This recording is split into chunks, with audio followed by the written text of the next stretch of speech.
Late morning, early June, a perfect time to go out foraging for elderflowers. This is a place away from the road.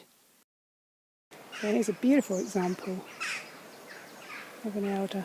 So it's a tall shrub rather than a tree, and flowers tend to be higher up really. The flower head is nice and fresh. There's still a few buds on there, and if you shake this, none of the flowers will drop off, and there's no sign of any browning. I thought I'd take the opportunity to introduce this wonderful book by Richard Mabey. You will be able to borrow the 40th anniversary edition when we reopen again from Lord Louis Library, Ventnor or Freshwater, and of course to order from any other branch. In the meantime, the Kindle version is actually available online for £1.99. I've just bought it and I've downloaded it onto my phone, and I'm finding it to be really useful when I'm out and about.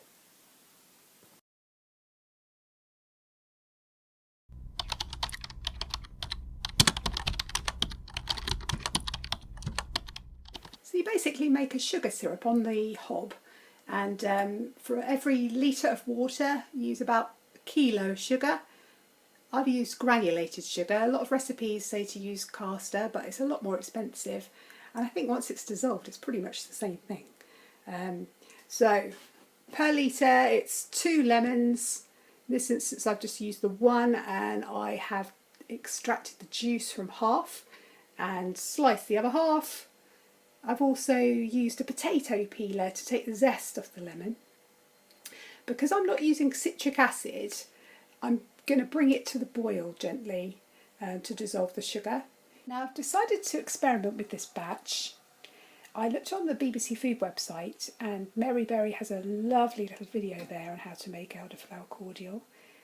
It's always best to make it within an hour or so of actually picking.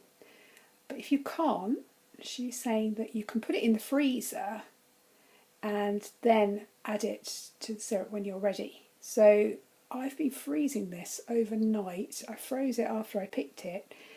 It's looking a bit brown to me, so I'm not sure how this is going to turn out.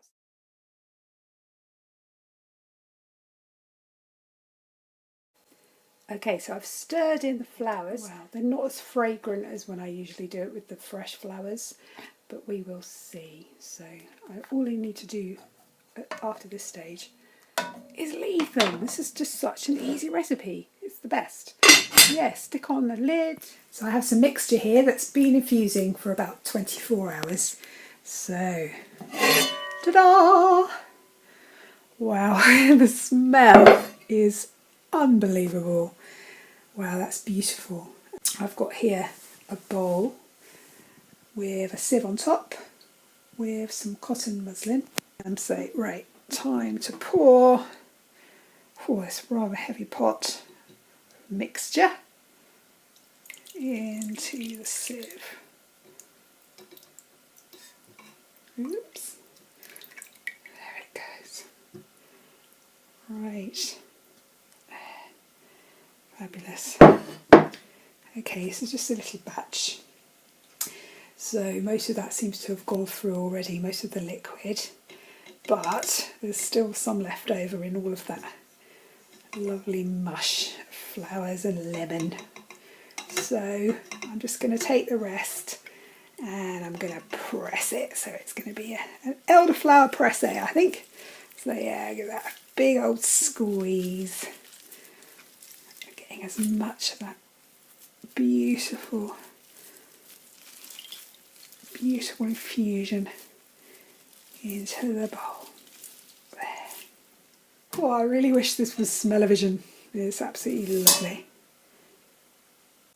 As you can see, I've poured the elderflower cordial into a jug, and from there into this recycled plastic packaging.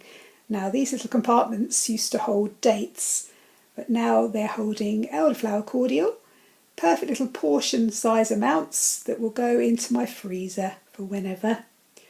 The rest is going to go into this bottle. It's a ½ litre. This has been sterilised on a hot wash in the dishwasher, and I'll be pouring that with the help of this funnel.